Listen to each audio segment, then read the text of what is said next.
ವಿಚಾರಣೆ ಎದುರಿಸಿದ್ರಿ, ಏನು ಹೇಳ್ತೀರಾ ಮೇಡಮ್ ಈ ಪ್ರಕರಣ ಬಗ್ಗೆ? ಸ್ವಲ್ಪ ಕ್ಲಾಸ್ ಮೇಡಮ್. ಇಲ್ಲ, ನನ್ನ ಮೇಲೆ ಸುಳ್ಳು ಕಂಪ್ಲೇಂಟ್ ಆಗಿತ್ತು. ಯಾವ ಕಡೆ ತಿರುಗಬೇಕು? ನನ್ನ ಮೇಲೆ ಸುಳ್ಳು ಕಂಪ್ಲೇಂಟ್ ಆಗಿತ್ತು, FIR ಆಗಿತ್ತು. ಆ ಪ್ರಕರಣವಾಗಿ ತನಿಖೆಗೆ ಕರೆದಿದ್ರು, ನಾನು ಬಂದು ತನಿಖೆಗೆ ಸಪೋರ್ಟ್ ಮಾಡಿದ್ದೀನಿ. ಅವ್ರು ಏನು ಕೇಳಿದ್ರು ಅದಕ್ಕೆ ನಾನು ಆನ್ಸರ್ ಮಾಡಿದ್ದೀನಿ.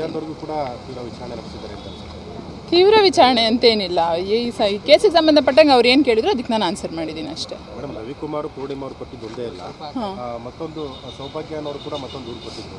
ಅದನ್ನು ನಾನು ಮೀಡಿಯಾಗಳಲ್ಲೇ ನೋಡಿದೆ, ಬಟ್ ನನಗೆ ಅದ್ರ ಬಗ್ಗೆ ಇನ್ನೂ ಯಾವುದೂ ಇನ್ಫಾರ್ಮೇಷನ್ ಬಂದಿಲ್ಲ.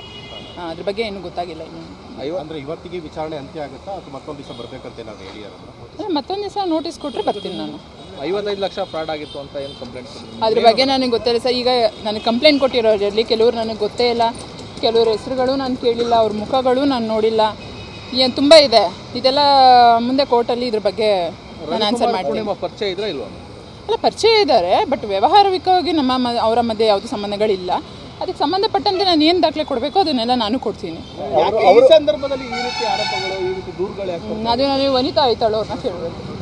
ಈ ಸಂದರ್ಭದಲ್ಲೇ ಯಾಕೆ ಬಂತು ಅಂತ ನೀವು ಅವರನ್ನೇ ಕ್ವಶನ್ ಮಾಡಬೇಕು ಸರ್. ಎಲ್ಲದರಿಂದನೂ ಅವರೇ ಇರೋದು, ಎಲ್ಲದರಿಂದ ಸರ್. ಆಪ್ತರು ಅವಾಗಿದ್ವಿ, ಅದೇ ಆಪ್ತತೆ ಇದ್ದಿದ್ರೆ ಮುಂದೆನೂ ಅದನ್ನೇ ಮುಂದುವರ್ಸ್ಬೋದಾಗಿತ್ತಲ್ಲ. ಈಗ ಯಾವ ವಿಷಯದ ಬಗ್ಗೆನೂ ನಾನು ಮಾತಾಡೋಕ್ಕಿಲ್ಲ, ಯಾಕಂದರೆ ಎಲ್ಲ ವಿಷಯನೂ ಕೋರ್ಟಲ್ಲಿದೆ. ಕೋರ್ಟ್ ಏನು ಡಿಸೈಡ್ ಮಾಡುತ್ತೆ ಅದ್ರ ತಕ್ಕಂಗೆ ನಾನು ಬದ್ಧ. ಅದಕ್ಕೆ ಏನು ಡಿಸೈಡ್ ಮಾಡುತ್ತೆ ಅದಕ್ಕೆ ನಾನು ನಡ್ಕೊಳ್ತೀನಿ.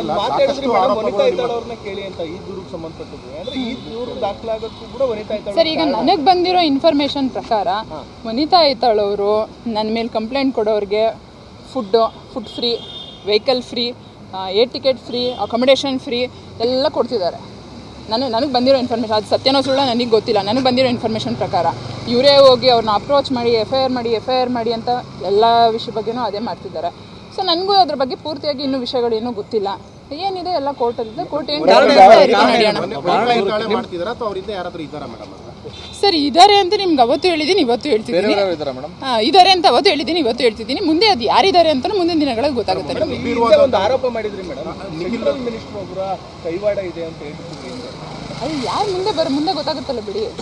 ಕೆಲವು ದಿನಗಳಾಗಲಿ, ಇವಾಗೆಲ್ಲ ಕೋರ್ಟಲ್ಲಿದೆ ಕೇಸು. ನಾನು ಮಧ್ಯದಲ್ಲಿ ಇವಾಗ ಅದ್ರ ಬಗ್ಗೆ ಏನು ಮಾತಾಡೋಕ್ಕೂ ನಂಗೆ ಇಷ್ಟಪಡಲ್ಲ.